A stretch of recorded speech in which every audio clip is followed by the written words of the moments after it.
You're not broke. You're not bitter. You've just been paying a bill that was never yours, and nobody in your life has been honest enough to say that out loud. You've been running a tab you never agreed to open at a restaurant that keeps changing the menu for a meal you never actually got to eat. And every time you try to understand why you're exhausted, someone hands you a receipt and tells you you're not working hard enough to afford the next round. That's the hidden cost, and it has nothing to do with money. You paid for the dates. You paid for the planning. You paid for the emotional labor of keeping things moving when she gave you nothing to work with. You paid in patience every time she said she wanted something traditional and then treated commitment like a cage the moment you offered it. You paid in dignity every time you led and got punished for leading. You paid in time, which is the one thing you cannot get back. Building toward something she was never actually building toward with you. You paid in hope, which is the most expensive currency there is, and the one that costs the most when it goes unreturned. At some point, you stopped calling it dating and started calling it auditions, except you were the only one who showed up, learned the lines, paid for the stage, and the part was never actually available. That is a structural problem dressed up as a personal one. Get better, make more, be more.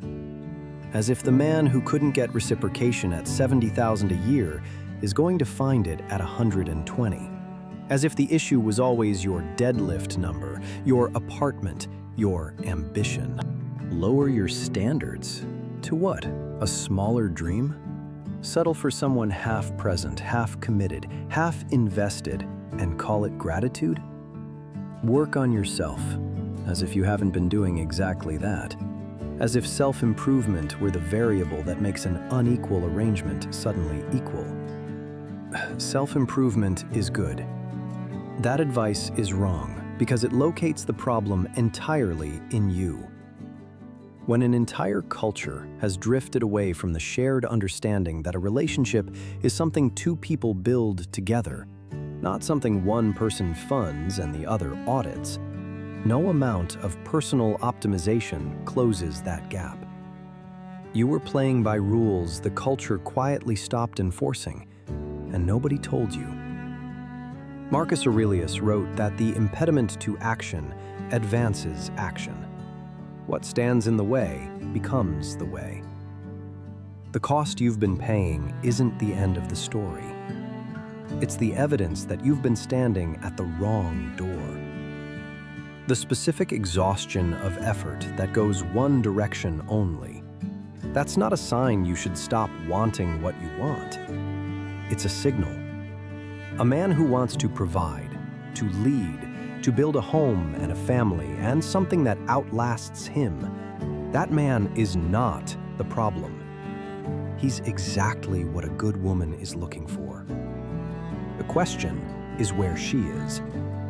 And the answer is not where most men in your position have been spending their time and money.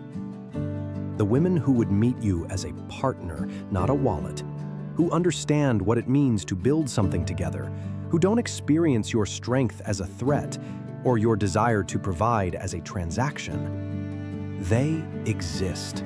I'm telling you that plainly, not to make you feel better, but because it's true and you deserve to hear it said without conditions attached. They're just not where you've been looking. The next video gets more specific about where to point yourself. Click the card. It's worth your time.